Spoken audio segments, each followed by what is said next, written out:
Hey, how you doing? Travis here from Carter Cow Capital, helping you fight for your financial freedom with Forex training and analysis. Now, we post video 3 times out of the week, typically on Wednesdays, Fridays, and Sundays, being able to give you some of that knowledge. Now, we're actually going through a series right now where I end up basically building my account from $900 to going to $5,000 over the course of 9 months. Now, within that, there's going to be a lot of pitfalls because we have a small account, and there's going to be a lot of high stuff that end up happening. And a lot of that stuff actually end up happening this week, and we'll talk about it right after the intro.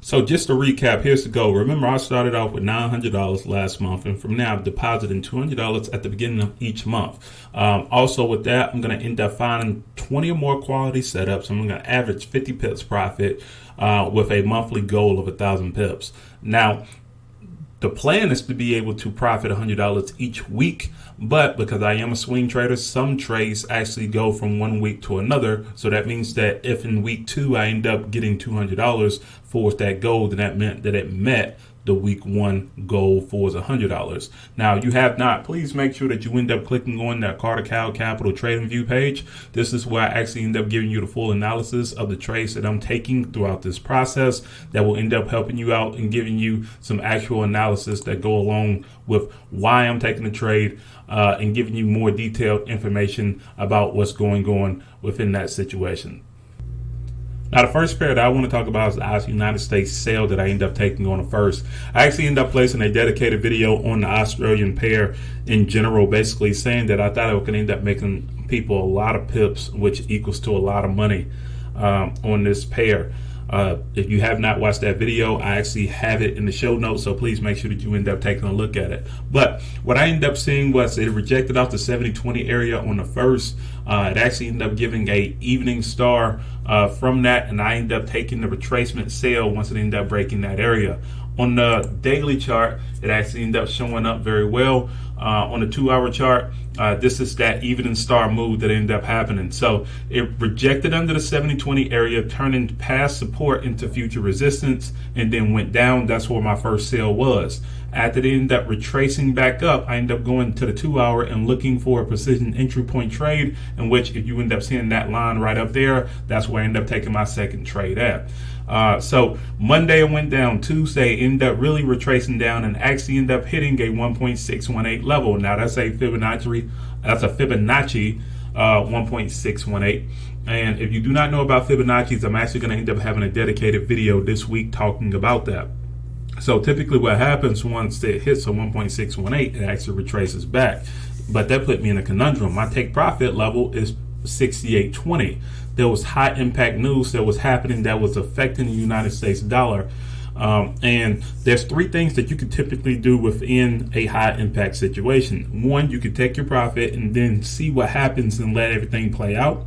2, you can move your stop loss levels to break even or to a take profit level on the 2-hour to be able to capture a profit, knowing that if it goes away from you, that's the profit that you're going to end up taking. Or 3, not do nothing at all. I end up deciding to basically move my take profit levels up to where I made it a free trade on each one, and I was looking to see if it broke a counter trend line level, like uptrend line level, then I would end up getting out of the trade. That's exactly what ended up happening with this long wick right here. Now, once again, you're talking about losing out on a lot of pips if you're doing it based off of mini. Based off of a mini lot, I was right around, I want to say 78 pips on this one. Once it ended up retracing back, I ended up only capturing 54 out of the 74 pips that I could have got within this trade. Now, it's a good trade because it was in profit. It would have been an even better trade if it kept on moving down, but since then it's slowly went back up and is basically looked at this 70-20 area again as a potential point of being able to break.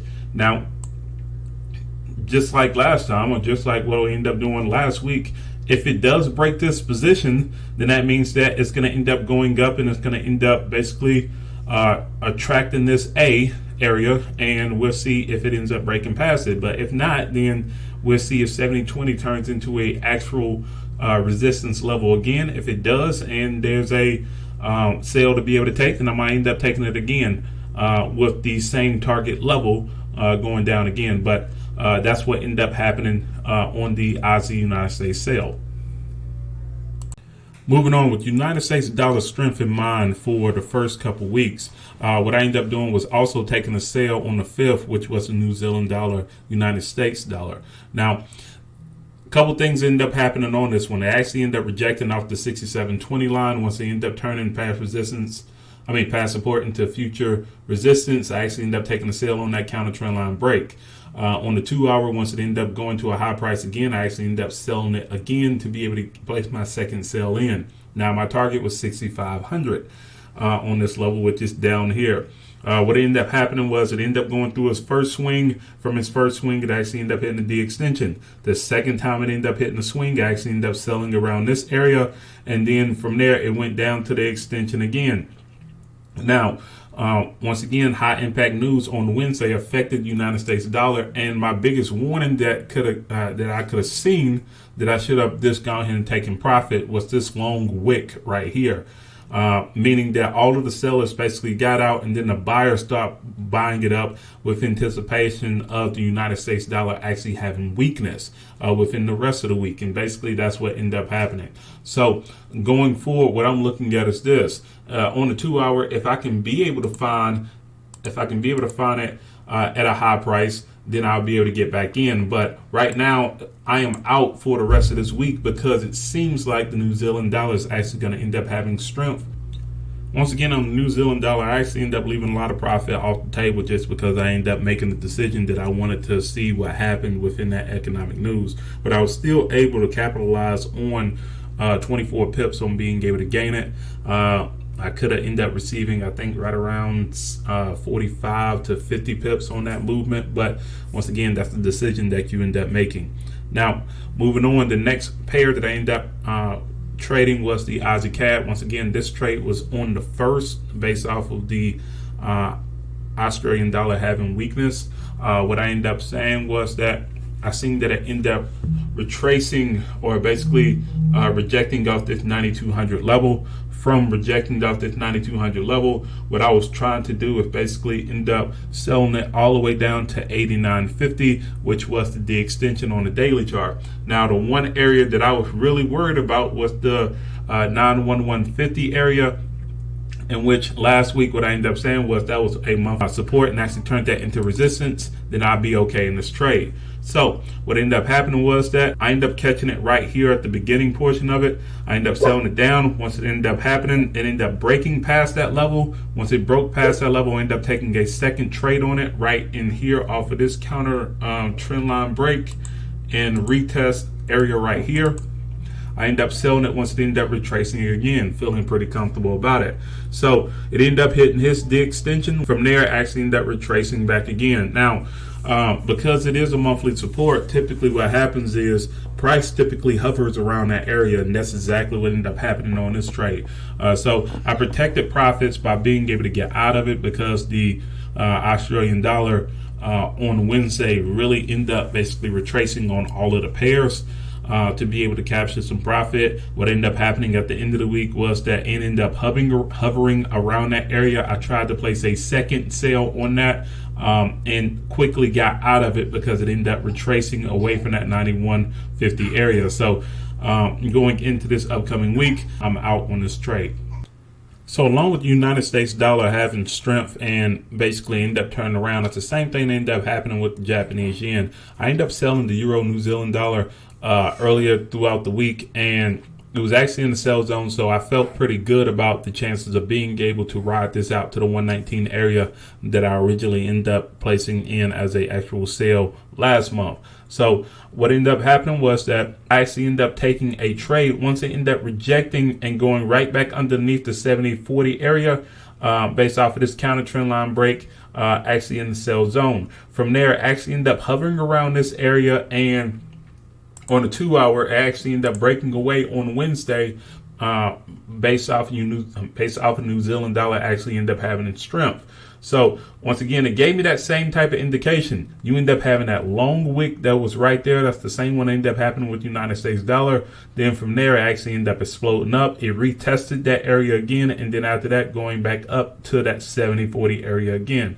Now we're gonna see how strong this pivot is at the end of the week, in which it's basically moving from the sell zone to the buy area. And on the daily chart, it's actually in the buy zone. But that was something that ended up giving me an indication that, hey, I need to go ahead and get out of profit, especially because now all of the sellers are basically not selling anymore, and they have taken profit and they've gotten out of it.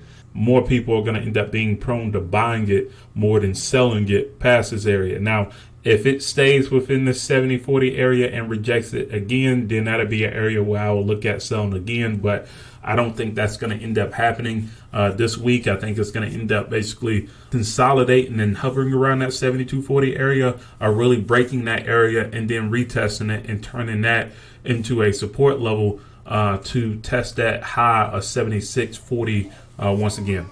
The last trade that I want to talk about is the Canadian Swiss franc trade that I ended up taking, which I'm actually still in. If you look at it from a daily perspective, it's actually been in consolidation, which means that it basically ended up hitting a range of resistance, then drop down to support, range of resistance, drop down to support, range of resistance to support, range of resistance to support. From there, from that support level, it basically ended up testing this 76.20 area. I'm sorry, this 76.30 area again, and then after that, end up breaking once again. Once it ended up breaking, I ended up taking a precision entry point sale down with the target of 73.80. Now, this one is pretty elementary. I'm going to end up staying into the trade until it ends up hitting 73.80 because it's proven so many times that it's going to end up breaking towards that level.